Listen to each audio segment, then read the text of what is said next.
ఈరోజు కోయిలకొండ పట్టణంలో CPM party ఆధ్వర్యంలో ప్రజా సంఘాల ఆధ్వర్యంలో వేదికగా ఈరోజు ఆదాని ప్రవేశపెడుతున్నటువంటి స్మార్ట్ మీటర్లను వ్యతిరేకిస్తూ రౌండ్ టేబుల్ సమావేశం నిర్వహించడం జరిగింది. అలాగే పెంచిన విద్యుత్ ఛార్జీలు ఏవైతే ఉన్నాయో సామాన్యుల మీద భారాలు ఇస్తున్నటువంటి ఆ భారాలు తగ్గించి పేదలను కాపాడాలని చెప్పి ఈరోజు మేము ప్రజా సంఘాల ఆధ్వర్యంలో రౌండ్ టేబుల్ సమావేశం ఏర్పాటు చేయడం జరిగింది. కేంద్ర ప్రభుత్వం అన్ని రంగాలలో ఉన్నటువంటి సమాజంలో అన్ని రంగాలలో ప్రైవేట్ పరం చేస్తుంది.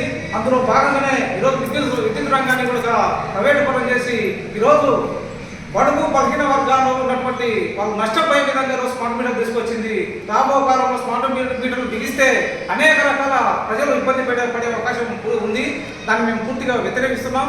ఎందుకంటే ఏదైతే ఈరోజు మనం చెరువు వాడుతున్నామో ఆ చెరువులో రీఛార్జ్ టైం అయిపోతే ఆ యొక్క కరెంటు కూడా మన ఇళ్ళలో దానికి రీఛార్జ్ అయిపోయిన విధంగానే కరెంటు కూడా మనకు పోయే అవకాశం ఉంది. ఇదే కాదు, మనం పెరిగిన ఛార్జీలకు సంబంధించి కావచ్చు, లేదా ఏదైతే ప్రభుత్వం పేదలకు ఇస్తున్నటువంటి సబ్సిడీ లాంటివి కానీ ఇలాంటి వల్ల నష్టపోయే అవకాశం ఉంది ఈ స్మార్ట్ మీటర్ల వలన.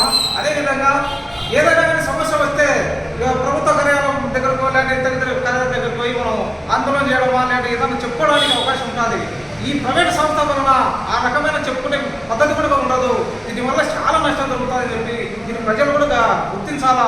రాబో కాలంలో ఈ స్మార్ట్ మీటర్లను వ్యతిరేకిస్తూ చేయబోయే పోరాటంలో ప్రజలందరూ కూడా మాతో పాటు కలిసి రావాలని చెప్పి మేము కోరుకుంటున్నాము. అదేవిధంగా ఈరోజు సర్దుబాటు ఛార్జీల పేరుతో గతంలో వాడిన ఏదైతే ఛార్జీలు ఉన్నాయో వాటిని కలుపుతూ ఈరోజు అనేక రకాలుగా సామాన్యులకు అతి పేదవాడిని కూడా ఈరోజు నెలకు 1000 రూపాయలు తగ్గకుండా రోజు కరెంటు బిల్లు వస్తుంది. దాన్ని మేము పూర్తిగా ఖండిస్తున్నాం. ఈ రాష్ట్ర ప్రభుత్వం గతంలో ఈ స్మార్ట్ మీటర్లను ఏ విధంగా వ్యతిరేకిస్తుందో ఈరోజు మాత్రం దాన్ని స్మార్ట్ మీటర్ బిగిస్తుంటే అసలు నోరు కూడా లేని పరిస్థితి.